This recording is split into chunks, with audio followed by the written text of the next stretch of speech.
Yeah, we met during the Glamour Real Moments program and responded. And this is part of your book, but it's also part of my book coming out at the end of March called When You Lie About Your Age, The Terrorist Wins. So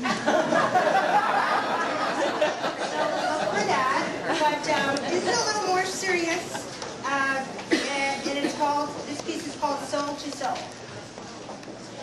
Everyone had told me what to expect when a parent dies. The usual suspects: shock, disbelief, sadness, denial. What they neglected to mention was that when they go after 86 years, they forget to take all their stuff. So what to do with all of it?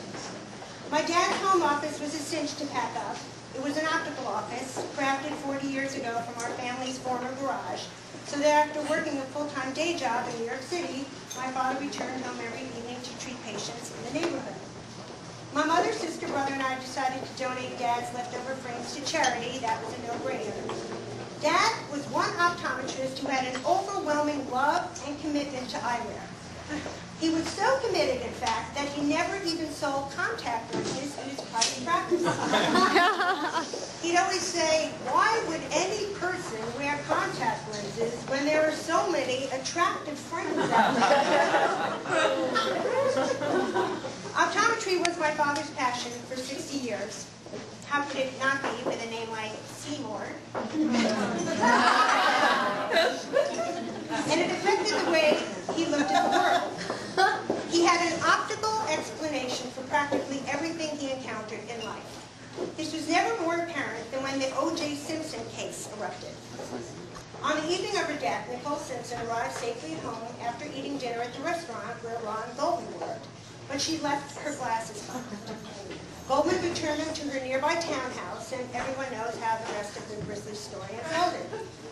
What was my father's solution for how the entire tragedy could have been avoided?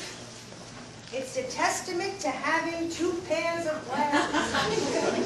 If she had a second pair at home, the two of them might both be alive today. Once we dealt with Dad's professional goods, his personal effects were fairly easy for us six to split up. Our mother wanted to have them all. His things were now too much of a painful reminder of his absence. Those included a few objects he kept in a glass bowl on top of the living room credenza that were part of his everyday existence. A class ring from Columbia, which he never removed, my sister took that. His Seiko watch, which he was forever praising. Who would buy an expensive watch when the Japanese make such a superior product? The Swiss can kiss their ass. What were the odds that the Seiko would fit my brother's wrist perfectly? His wallet, which was a tricky item for us to assign. How strange to have someone's wallet, but not the person. You feel like calling the police and reporting yourself. My father's driver's license and his AAA Social Security card, insurance cards, all so important to him in his day-to-day life, rendered in a flash meaningless. Then we found a holy grail, a piece of paper still in his wallet that we'd all heard of countless times. It was a list of jokes that he always kept with him. The list came about after he had accompanied my mother to one of her psychology conferences. The scheduled entertainment for the evening had canceled at the last minute. Aware that my dad knew his way around a joke or two, the attending PhDs asked if my dad would mind stepping in and telling a few jokes to the crowd. Mind stepping in. For a man who dreamed of becoming a stand-up comedian, but happily settled for watching his daughter become one, that's my ride. This was easily one of the highlights of his life. And as it was reported back to us, Pop slayed that crowd of shrinks. And if he were ever asked to perform a second time, Dad planned on being better prepared for his next show. Hence, the list he kept in his wallet. Now, I keep that little piece of paper in my wallet. And don't think I won't pull it out the next time I'm stuck at a show. Then there were the clothes. For someone who seemed to wear the same 6 outfits his whole life, I don't know where the items all suddenly came from. I had the hardest time with the sweaters. My dad loved wearing sweaters. Anytime we ever wanted to raise the heat in the house, it was only a matter of seconds before we'd hear his standard rebuttal. Just throw a good sweater on and save some oil.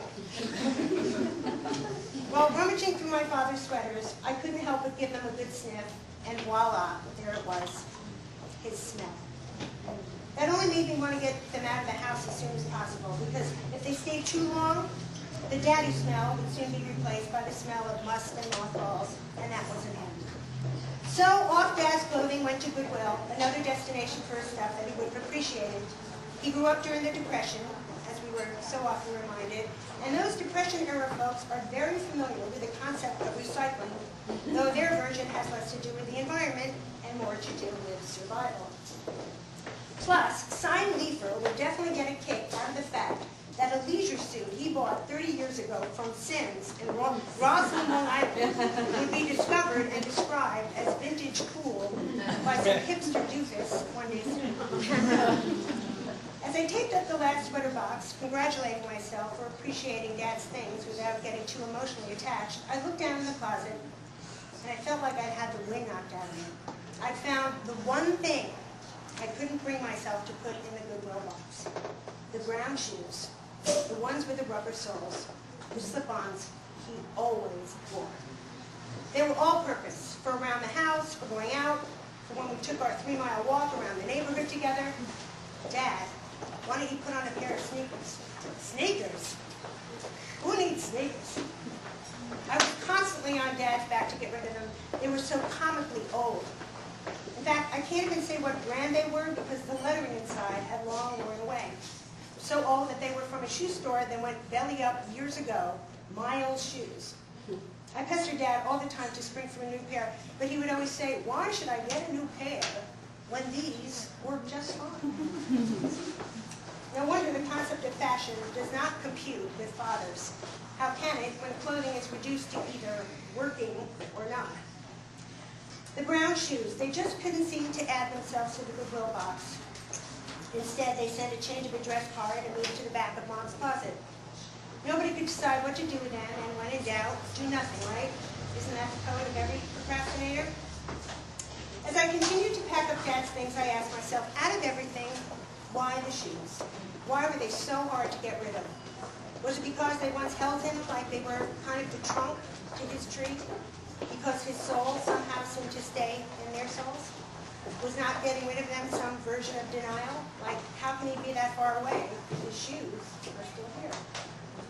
But there does come a point when you cry uncle and finally have to admit that someone really is not coming back. And for me, this happened at a specific moment during the week after my dad died.